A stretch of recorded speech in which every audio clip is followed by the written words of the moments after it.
Is she lovely? Yeah, she's great. First of all, last week we gave you a beginner's guide to using your computer in our computer club. This week, to keep you surfing, we've got the best sites to see on the web. And web expert, Olly Mann, is going to show us round. And welcome. Hello. So where would you like to start? Well, I think we should start with my download of the week, which is SatCom, which stands for Sat-Nav Comedy. So you might be able to see where this is going. So not rom-com, Satcom. Satcom. And, you know, we all know how much fun it is going on the M6 from Rugby to Carlisle. It's one of my favourite things to do anyway. There's little chefs, there's the Thirlwall Viaduct. I mean, it's a riot. But now you can go to 230milesoflove.com, so-called because the M6 is 230 miles long. Yeah. And provided you've got one of these, a sat-nav device. Yes. You can listen without it, but that's kind of pointless.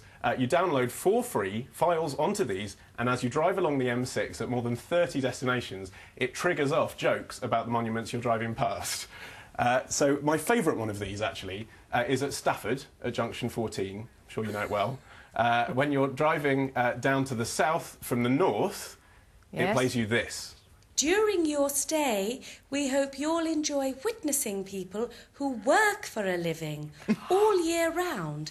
Now, I know that's contentious, right? Like an old Victoria Wood sketch. Yes, but they stick it to the southerners as well. When you drive north at Stafford, you hear this. For visitors from the south, a couple of words that might confuse you during your visit are hello, which is a convivial greeting shared between fellow human beings, and thank you, an expression of gratitude made after someone's done something nice for them. Oh, very wow. good. Very good. So, yes, I'd recommend that. If you are downloading it for the kids over half-term, they do beware that it's quite sweary in places, but there's a clean version you can download as well. Ah, it's a very good idea. Thank you. And well, who's your web celeb of the week?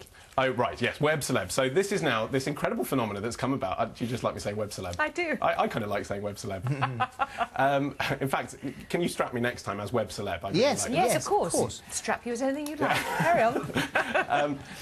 Yes, my web celeb of the week is Peggy Agar. Now, this is the lady who said to Barack Obama, what's he going to do for the American auto industry? And he said back, do you remember? Yes.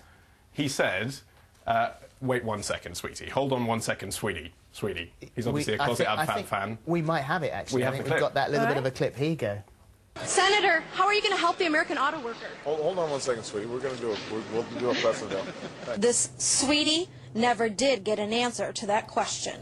And, of course, there were a great many people who exploded at the word sweetie. Yeah, well, I mean, it's had a real reaction. As I say here, it kind of makes me think of Joanna Lumley and AbFab, so it doesn't really quite have the same reaction for us. But over there, people saying, you know, that this was incredible sexism. He never did, as she says, answer her question. No, a bit patronising. Bit patronising. He did call later and apologise, but the blogosphere has been going crazy about it anyway. People blogging to be saying he's sexist at best, patronising to her. But then other people saying as well, as you'd expect when someone becomes a kind of internet celebrity like this overnight, all kinds of personal things about her as well, about the way she looks and all sorts of things, and that by broadcasting the clip, maybe even the American networks were being pro-Clinton because it was such a small story.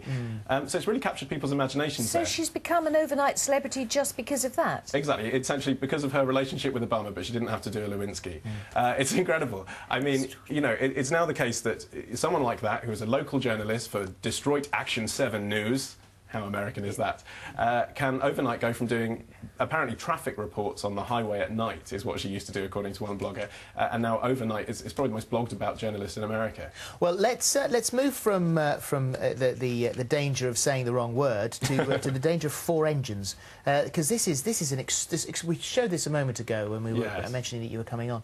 This incredible footage of our Rocket Man. That's right. Well, we're calling him Rocket Man. Some people call him Fusion Man. Yeah. Some people are calling him Flying Man. Some people call him Mad. I'd go for Nutty Man. Yes. Yeah. But for synchronicity with Elton John, we're calling him Rocket Man. Here he is.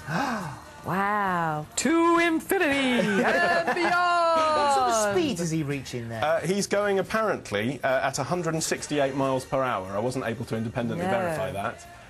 But he's plunging nearly 8,000 feet. He jumps out of an aircraft with jet engines strapped to his back. He says he next wants to tackle the English Channel.